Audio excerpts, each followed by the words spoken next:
Hi friends, welcome to my channel. ಇವತ್ತು ಬೆಳಗ್ಗೆನೇ log start ಮಾಡಿದ್ದೀನಿ. ಅಂದರೆ ತಿಂಡಿಗೆ ಹೆಸರು ಕಾಳು ಪಲ್ಯ ಮತ್ತು ಚಪಾತಿ ಮಾಡೋಣ ಅಂಥೇಳಿ ಈಗ ಪಲ್ಯ ಮಾಡ್ಕೊಳ್ತಾ ಇದ್ದೀನಿ. ಹಾಗೆ ನಿಮ್ಮ ಜೊತೆ ಶೇರ್ ಮಾಡೋಣ ಅಂತ ಹೇಳಿ. ಹೆಸರು ಕಾಳು ಹೆಲ್ತಿ ರೆಸಿಪಿ ಅಲ್ವಾ, ಹೆಲ್ತಿ ಫುಡ್ಡು. ಹೆಸರು ಕಾಳಿಂದ ಏನೇ ಮಾಡಿದ್ರೂ ಅದು ಆರೋಗ್ಯಕ್ಕೆ ತುಂಬಾ ಒಳ್ಳೆಯದು. ಅದರಲ್ಲೂ ಮೊಳಕೆ ಕಟ್ಟಿರೋಂಥ ಹೆಸರು ಕಾಳು ಮಾಡಿದ್ರೆ ಇನ್ನೂ ಚೆನ್ನಾಗಿರುತ್ತೆ. ಬಟ್ ನಾನಿಲ್ಲಿ ಮೊಳಕೆ ಕಟ್ಟೋದಕ್ಕೆ ಹೋಗಿಲ್ಲ. ಓವರ್ ನೈಟು ಹೆಸರು ಕಾಳನ್ನ ನೆನೆಸ್ಬಿಟ್ಟು ಬೆಳಗ್ಗೆ ಚಪಾತಿಗೆ ಮಾಡಿಕೊಡ್ತಾ ಇದ್ದೀನಿ. ಈಗ ಅದನ್ನು ಪಲ್ಯ ಮಾಡೋದಕ್ಕೆ ಫಸ್ಟು ಒಂದು ಬಾಣಲೆ ಇಟ್ಕೊಂಡಿದ್ದೀನಿ. ಬಾಣಲೆಗೆ ಸ್ವಲ್ಪ ಎಣ್ಣೆ ಹಾಕ್ಬಿಟ್ಟು ಅದಕ್ಕೆ ಸ್ವಲ್ಪ ಜೀರಿಗೆ ಮತ್ತು ಸಾಸಿವೆನ ಹಾಕ್ಕೊಂಡಿದ್ದೀನಿ. ಸಾಸಿವೆ ಸ್ವಲ್ಪ ಚಿಟಪಟ ಅಂದ ನಂತರ ಸ್ವಲ್ಪ ಇಂಗನ್ನು ಸೇರಿಸ್ತಾ ಇದ್ದೀನಿ. ಯಾವುದೇ ಅಡುಗೆಗಾಗಿರ್ಬೋದು ಸ್ವಲ್ಪ ಇಂಗನ್ನು ಬಳಸೋದ್ರಿಂದ, ಇಂಗು ಜೀರಿಗೆ ಅದನ್ನೆಲ್ಲ ಬೇಗ ಸ್ವಲ್ಪ ಅಡುಗೆಯಲ್ಲೇ ಆ್ಯಡ್ ಮಾಡೋದ್ರಿಂದ ಜೀರ್ಣಕ್ರಿಯೆ ಚೆನ್ನಾಗಾಗುತ್ತೆ ಅಂಥೇಳಿ. ಹಾಗೇ ಹಿಂಗೆ ಹಾಕಿದ ನಂತರ ಈರುಳ್ಳಿನ ಒಂದು 3 ಮೀಡಿಯಮ್ ಸೈಜು ಒಂದು 3 ಈರುಳ್ಳಿನ ತೊಗೊಂಡು ಕಟ್ ಮಾಡಿ ಹಾಕ್ಕೊಂಡಿದ್ದೀನಿ. ಹಾಗೆ ಹಸಿಮೆಣ್ಸಿಕಾಯಿನ ಒಂದು 3 ಇದ್ದ ಹಸಿಮೆಣ್ಸಿಕಾಯಿ ಒಂದು 3ರಿಂದ 4 ಹಸಿಮೆಣ್ಸಿಕಾಯಿನ ಹಾಕ್ಕೊಂಡಿದ್ದೀನಿ. ಒಂದು ಹಸಿಮೆಣ್ಸಿಕಾಯಲ್ಲಿ 2 ಭಾಗ ಮಾಡಿಬಿಟ್ಟು ಹಾಕಿದ್ದೀನಿ. ಏಕೆಂದರೆ ಗ್ರೀನ್ ಕಲರ್ ಇರುತ್ತಲ್ವ ಕಾಳು, ಮಕ್ಕಳು ಬಾಯಲ್ಲಿ ಸಿಕ್ಕಿದ್ರೆ ಮತ್ತೆ ಊಟ ಮಾಡೋದೇ ನಿಲ್ಲಿಸ್ಬಿಡ್ತಾರೆ ಖಾರ ಆದರೆ. ಹಾಗಾಗಿ ಅವ್ರಿಗೆ ತೆಗೆಯೋದಕ್ಕೆ ಈಸಿ ಆಗಬೇಕು ಅಂಥೇಳಿ ಒಂದು ಹಸಿಮೆಣ್ಸಿಕಾಯಲ್ಲಿ 2 ಭಾಗ ಮಾಡಿ ಹಾಕಿದ್ದೀನಿ. ಅದು ಫ್ಲೇವರ್ಗೋಸ್ಕರ ಅಷ್ಟೇ.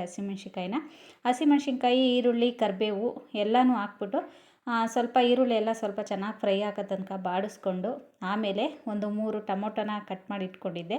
ಟೊಮೊಟೊನೂ ಸಹ ಹಾಕಿ, ಆ ಟೊಮೊಟೊ ಸ್ವಲ್ಪ ಬೇಗ ಬೇಯಲಿ ಅಂತೇಳಿ ಉಪ್ಪನ್ನು ಹಾಕಿದ್ದೀನಿ. ಟೊಮೊಟೊ ಹಾಕಿ ಅದಕ್ಕೆ ಸ್ವಲ್ಪ ಉಪ್ಪು ಹಾಕ್ಬಿಟ್ಟು ಟೊಮೊಟೊ ಎಲ್ಲ ಮೆತ್ತಗಾಗೋ ತನಕ ಚೆನ್ನಾಗಿ ಸ್ವಲ್ಪ ಮುಚ್ಚಳನ ಮುಚ್ಚಿಬಿಟ್ಟು ಬೇಯಿಸ್ಕೋಬೇಕಾಗುತ್ತೆ. ಅಂದರೆ ಟೊಮೊಟೊ ಎಲ್ಲ ಸ್ವಲ್ಪ ಸಾಫ್ಟ್ ಆಗೋ ತನಕ, ಅದ್ರದ್ದು ಹಸಿ ಸ್ಮೆಲ್ಲೆಲ್ಲ ಹೋಗೋ ತನಕ ಚೆನ್ನಾಗಿ ಫ್ರೈ ಮಾಡ್ಕೊಳ್ಳೋಣ. ಈಗ ನೋಡಿ, ಟೊಮೊಟೊ ಎಲ್ಲ ತುಂಬ ಸಾಫ್ಟಾಗಿ ಬೆಂದಿದೆ. ಈಗ ನಾನು ಓವರ್ ನೈಟು ನೆನೆಸಿರುವಂಥ ಹೆಸ್ರು ಕಾಳನ್ನ ಸೇರಿಸ್ತಾ ಇದ್ದೀನಿ. ಹೆಸ್ರು ಕಾಳು ನೆಂದಿರೋದ್ರಿಂದ ತುಂಬ ಹೊತ್ತೇನು ಬೇಯಿಸೋ ಅವಶ್ಯಕತೆ ಇರೋಲ್ಲ, ಬೇಗ ಆಗುತ್ತೆ.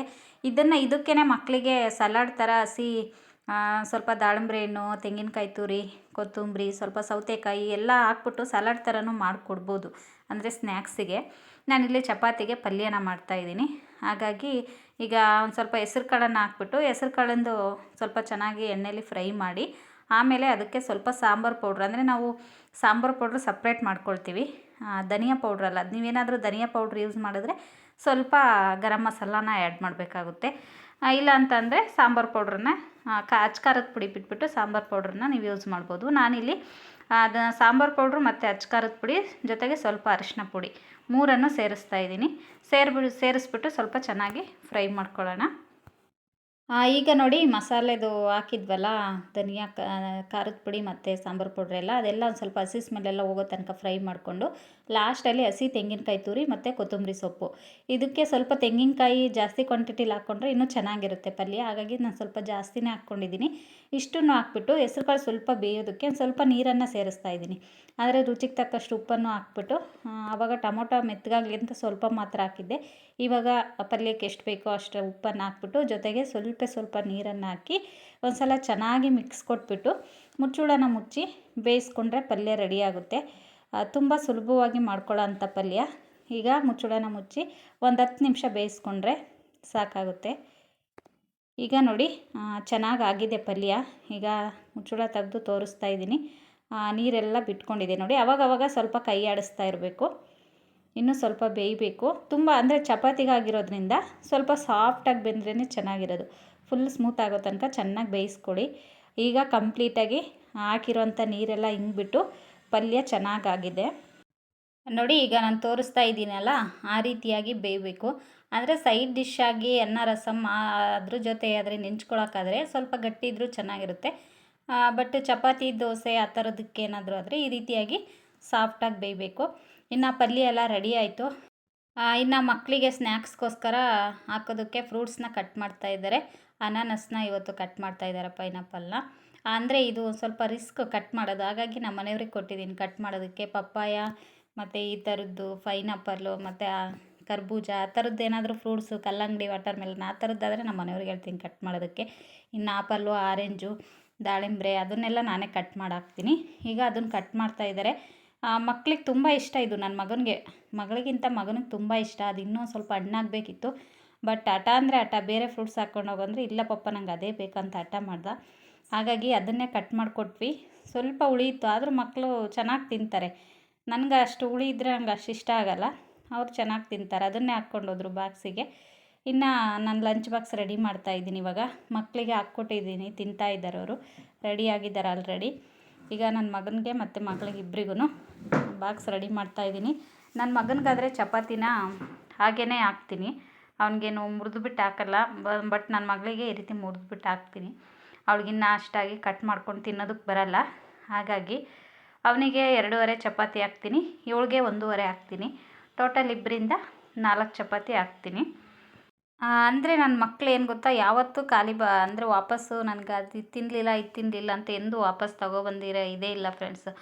ಏನು ಹಾಕ್ಕೊಟ್ರು ಬಾಕ್ಸ್ ನೀಟಾಗಿ ಖಾಲಿ ಮಾಡ್ಕೊಬರ್ತಾರೆ, ಅದಕ್ಕೊಂದು ಖುಷಿ ಆಗುತ್ತೆ. ಇನ್ನು ಕೆಲವು ಮಕ್ಳು ಏನು ಗೊತ್ತಾ, ಅವ್ರು ಏನು ಕೇಳ್ತಾರೋ ಅದೇ ಮಾಡಿಕೊಡ್ಬೇಕು, ಅವ್ರಿಗೆ ಇಷ್ಟಪಟ್ಟಿದ್ದೇ ಹಾಕ್ಕೊಡ್ಬೇಕು, ಆ ಥರ ಹಠ ಮಾಡ್ತಾರೆ. ಬಟ್ ನನ್ನ ಮಕ್ಳಿಗೆ ಅದು ಅಭ್ಯಾಸ ಮಾಡಿಲ್ಲ. ಕೇಳ್ತಾರೆ, ಬಟ್ ನಾನು ಈಗ ಆ್ಯಕ್ಚುಲಿ ಮಾಡಿರ್ತೀನಿ ಆಲ್ರೆಡಿ, ಇದನ್ನು ನಾಳೆ ಮಾಡ್ತೀನಿ ಅಂದ ತಕ್ಷಣ ಅದಕ್ಕೆ ಕನ್ವಿನ್ಸ್ ಆಗ್ತಾರೆ.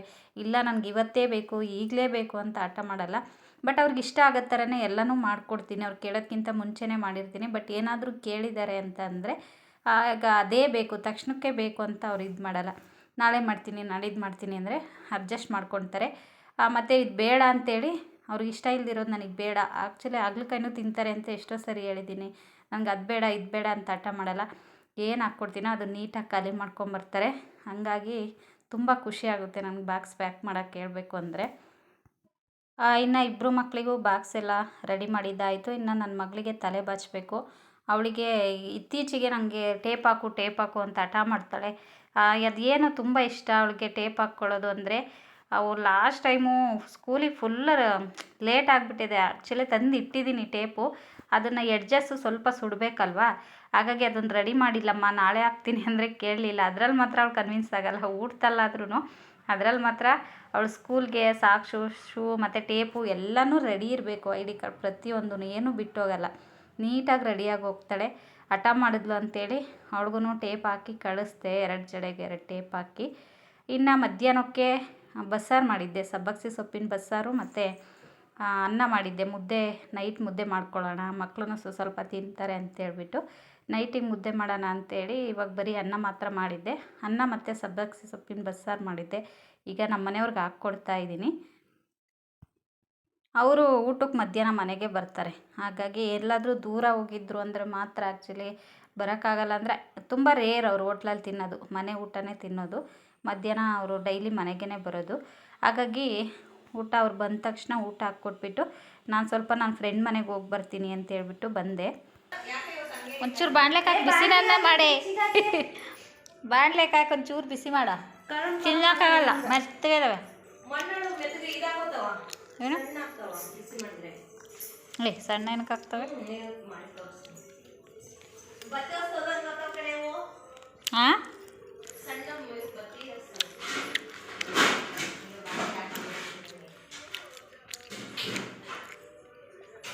ಅದೇ ನಿನ್ನ ತಂಗಿ ಪಾಪ ಅಲ್ಲ, ನಿನ್ನ ಮಗಳು ನೋಡವ ಹೆಂಗವಳೆ, ಹೀರೋಯಿನ್ ಆಗವಳೆ.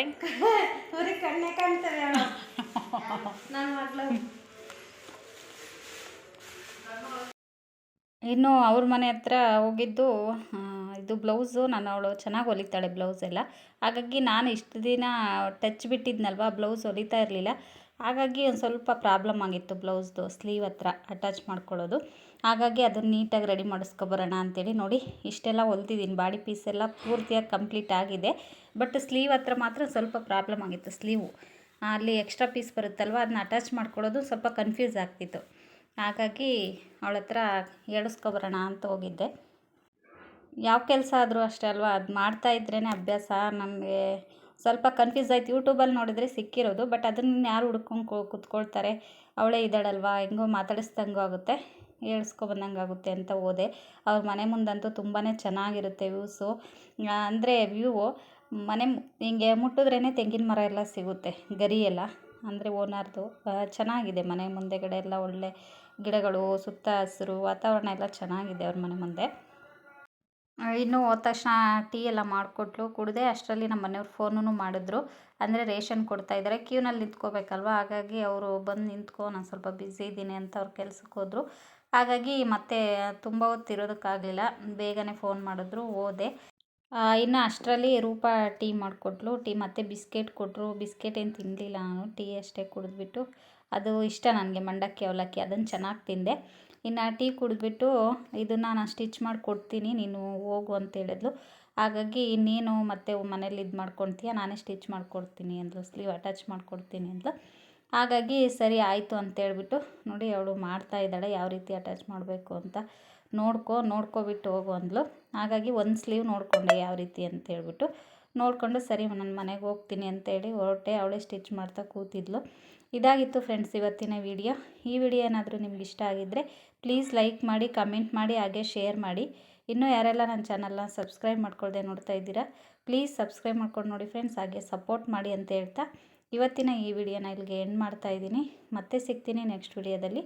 ಅಲ್ಲಿ ತನಕ ವಿಡಿಯೋ ನೋಡಿದ ನಿಮ್ಮೆಲ್ಲರಿಗೂ ಧನ್ಯವಾದಗಳು.